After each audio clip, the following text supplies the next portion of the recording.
কথা হলো যে দেখেন, যারা সন্ত্রাস করছে, অত্যাচার করছে, নির্যাতন করছে, গুম খুন করছে, এদের বিচার করতে হবে আইনি প্রক্রিয়ায়।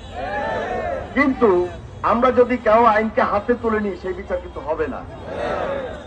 তাহলে মানুষ বলবে যে আপনারা কিছু মানুষ বিদায় নিছে অত্যাচার নির্যাতন করি, আপনার বিএনপি আলারা আইনকে হাতে তুলে নিছেন, তাহলে আপনার এর মধ্যে তো কোনো পার্থক্য নাই।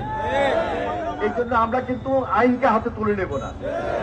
এই সরকার একটা অন্তর্বর্তীকালীন সরকার, সর্বাত্মক সহযোগিতা করব।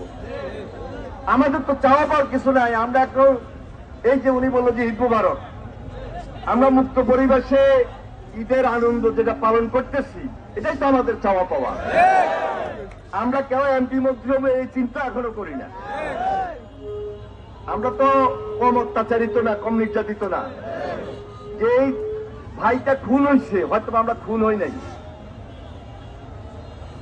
আমরা শহীদ হই নাই, কিন্তু বাকি সমস্ত অত্যাচারে অত্যাচারিত আমরা সবাই, কেউ কম কেউ বেশি, কিন্তু সবাই কিন্তু বেশি বেশি অত্যাচারিত।